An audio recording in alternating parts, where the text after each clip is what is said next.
Hey guys, this is Alisha Costanzo and welcome back to my channel. Today I'm going to be doing my tabletop TBR game.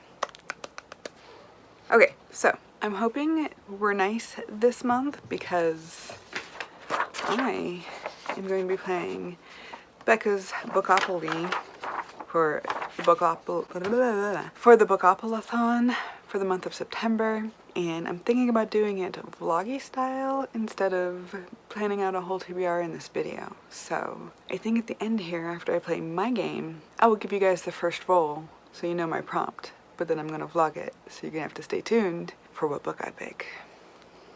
I'm evil, I know, it's fine. And yes, it is August in Oklahoma and I am wearing a sweater. Okay, anyways, without further ado, let's get on to roll number one. I'm gonna do 6 rolls. Let's see how this goes. Roll number 1. 5.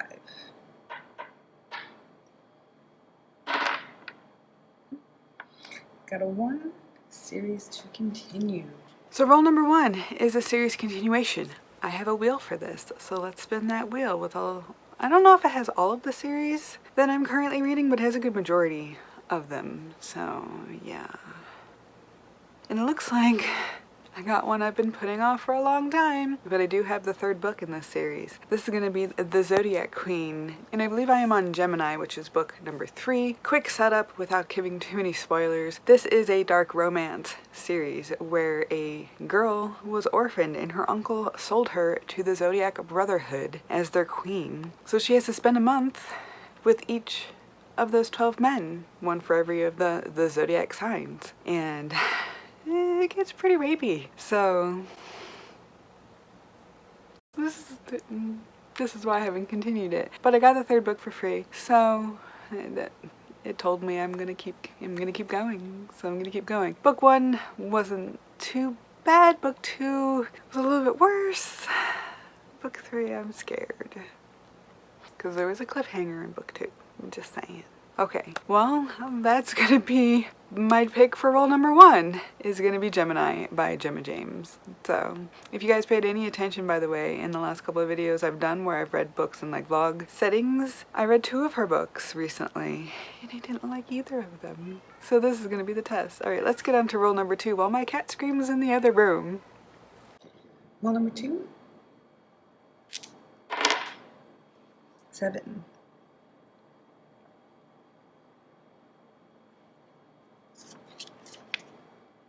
Atom Punk. That will be interesting. Roll number 2 is pretty easy. I got to pull one of my cards and I got Atom Punk. Now, do I exactly know what Atom Punk is? I do not. I just know it's one of the punks that I'm interested in learning about. So I chose the book based on the fact that it was tagged Atom Punk and it was available in my library. So I'm gonna look up what the fuck this book is so I can tell you about it. So the book I chose is The First 15 Lives of Harry August, and this is by Claire North. And ooh, it was part of book clubs and BBC Radio. So plot says, Harry August is born in a women's washroom in the Berwick-upon-Tweed station in 1919, leads an unremarkable life and dies in a hospital in Newcastle upon Tyne in 1989. Then he finds himself born again back in 1919 in the same circumstances, gaining the knowledge of his earlier life at an early age. And so from what I understand of this, it is he keeps reliving the same life, doing different things until he meets somebody who needs help. That is what I garnered from the overall descriptions that I have read. So it sounds really interesting and I am pretty excited to read this book. I also should probably look up what the shit Atom Punk is. So Atom Punk is an aesthetic centered around the view of the future from the perspective of the 1950s. So distinct, brightly colored art style. These are some of the pictures that I get. I'm going to show you guys a bit of what that aesthetic looks like and why. I will let you know if this is actually Atom Punk when I get there. Yeah. Okay, let's come on to roll number 3. Roll number 3. 10.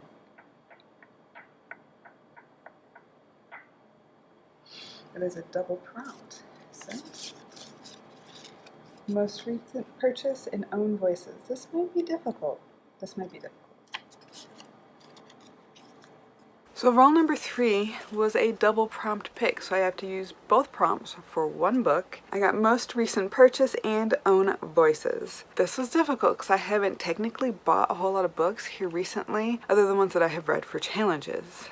Now that I've completed 2 challenges, I actually get to buy a book, but that's regardless of the point. Point is I don't have a lot of like physically owned books or even ebooks that I can use for that, and then I remembered I'm a BookBub whore. And I have a lot of free books that I have downloaded recently. So one of my most recent purchases, I think it's like in the batch of 10 that I got recently. So it is definitely in that category. And I'm not sure if the own voices works for this or not. I tried to look up the author, but since I don't really know what the book's about, other than it being smutty and short, smutty and short, I can definitely be on for that. That it's gonna have to work for this. And so I chose Owned by the Tycoon by Imani J. I think that's how you say her name, Imani J. And I do know that she is a black author and she seems curvy. And I know there's a black character and a curvy character. I don't know if they are the same character in the book, but let's look at a description really quick. So it does say insta-love, short, steamy, curvy girl, insta-love, billionaire romance. I recognize the cover image because I've used it before. For other things, granted, but you know. So divorced and in her 40s. Ava Kane is preparing to spend another lonely Christmas Eve. That's not a complete sentence. Is preparing to spend another lonely Christmas Eve. Doing what? When fate sends a tall, dark, and handsome Secret Santa her way. She prepares to spend a Christmas Eve alone, is what that should say. And this is not giving me very much hope, unfortunately.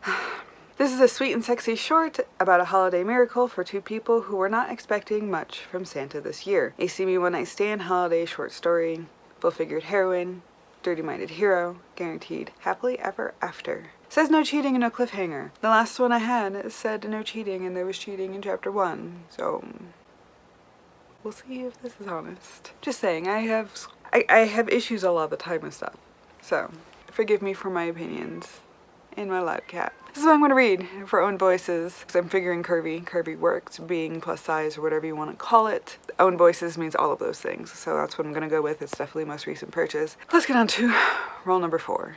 Roll number 4. 9.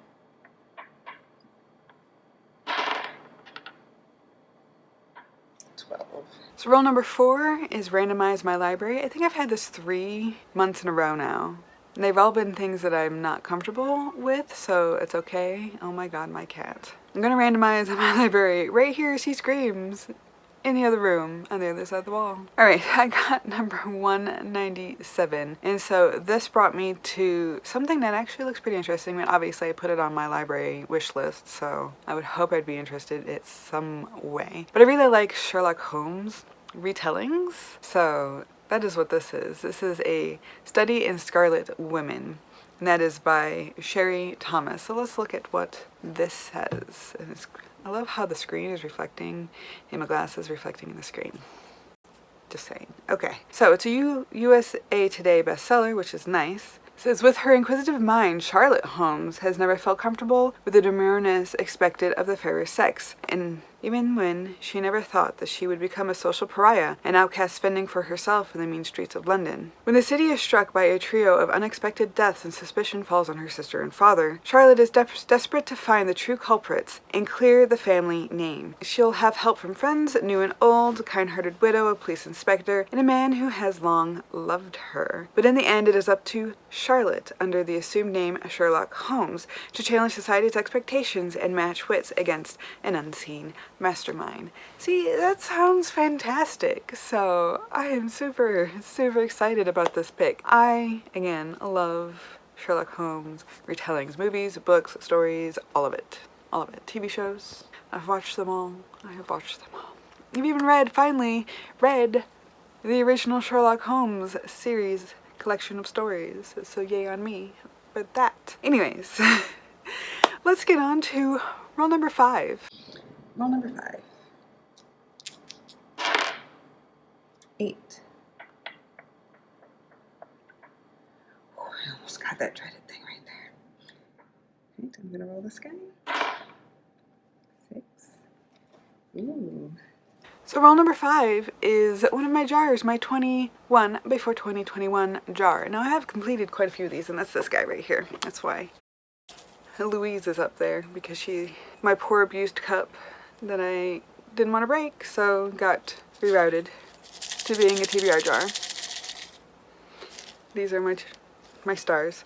I have read quite a few of these already, so this is going to be my pick, hopefully, if I haven't already read it. And I do have a tough time getting these things out, so just forewarning for how long this is going to take me. Dad ripped it. Maybe if I flatten first. Stop ripping. That took a long time. Ooh, I think this is one I haven't read yet. Come on, come on, come on. Why, piece of paper, do you want to make such a fool out of me? That took me a minute. So yes, this is one I haven't read yet. It is The Proposal by Jasmine Gilroy.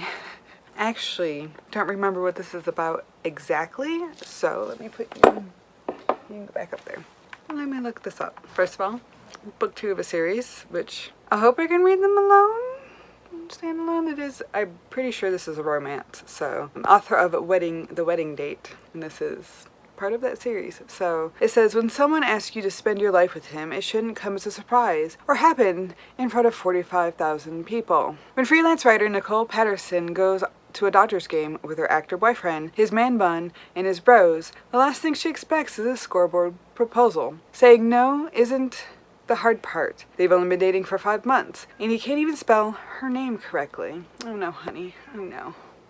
It is spelled with a K. The hard part is having to face a stadium full of disappointed fans. At the game with his sister, Carlos Ibarra comes to Nick's rescue and rushes her away from the camera crew. He's even there for her when the video goes viral and Nick's social media blows up, in a bad way. Nick knows that in the wilds of LA, a handsome doctor like Carlos can't be looking for anything serious, so she embarks on an epic rebound with him, filled with food, fun, and fantastic sex. I like the F's, by the way. F's are one of my alliteration, yeses, because I like to use F's in my alliterations. F's, T's, S's, B's. Those are some of my favorites. It's weird to probably have favorites, but yeah. When the glorified hookups start breaking the rules, one of them has to be smart enough to put on the brakes. So this sounds really cool and cute and quirky, which is probably why I put it on my 21 before 2021 to begin with. All right, that is exciting. All right, we have one more roll, hopefully. So let's go get to roll number 6. Roll number 6, hopefully our last roll. 9.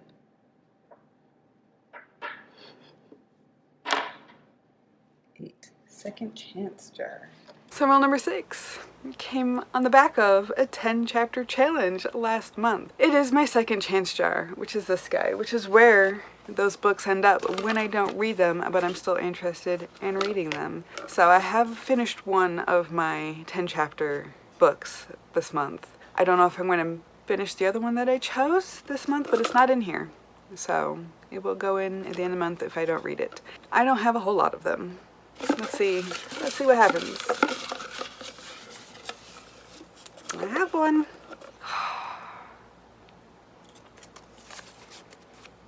Heart of the Hunter by Laura Adrian. So I did put this one in there this month. I'm gonna put my jar back. I did put that one in there this month. It was one of my 10, one of the 8 that I chose not to read this month. So this is about a young, respectable girl who's got some money, whose brother is kidnapped, and she's trying to go set him free. She goes to meet this guy in a bar. He says he'll bring her someplace, but her guard can't come. And when she's like, all right, I'll pay for the guard, he just takes her money. And this is where I stopped reading halfway through chapter 1. She's just like, give it back to me. That's what it felt like, by the way. There was one part of the scene that I really, really enjoyed, and it was between her and the hunter, the dark, brooding character who's misunderstood and angry but has a heart of gold kind of character that I love. I love it when guys seem badass and they're just kind of broken inside, because the right woman can help with that. In books and real life, just to put it out there, it can happen. It can happen. And I do want to see more of what happens between the two of them, so if I can get over that hump, this first really, really long chapter in the prologue that I didn't understand, I might have to try reading the prologue again. I'm going to go right back to where I was, though, in chapter 1, because I don't want to reread all that mess. I don't want to reread it. So we'll see how far I get in it this time. I have done revives before where I have been like, chapter 1 was okay enough for me to keep wanting to read it, and then I get 2 or 3 chapters in and I'm like, and I think that's happened twice so far. So Wish me luck. Wish me luck. Alright, now I'm going to turn you around. We're going to roll my first roll for Bookopoly, and I'm going to leave you with my prompt. I do have a couple books that I want to fit into my Bookopolathon from Becca in the Books. By the way, if you don't know who she is, Becca in the Books. She's awesome. I love watching her videos, even though we have very different reading tastes. I still enjoy watching her, so I still try the books that she suggests anyways. So, alright, and once that's done, I would just like to say now, because I'm going to cliffhang ya, thank you for watching. Let me know if you're participating in Becca's Bookopolathon. I'm going to be posting my rolls hopefully on Instagram, so you can play along with me if you want to, if you want to share some of those prompts in let's play together. Okay, thank you for watching. I'll see you next time. Let's go down there. So y'all, this is going to be pretty damn informal right now. You can see I've got my community chance cards in here because I play my own games, so I'm not going to remake them. And then I have my chance jar right here. So community shelf, chance jar, we're prepared. We've got our dice, my little guy that I use when I play my regular game. So here is roll number 1 for the Bookopolathon. And it is 7. And it is a chance card, so these are my guys.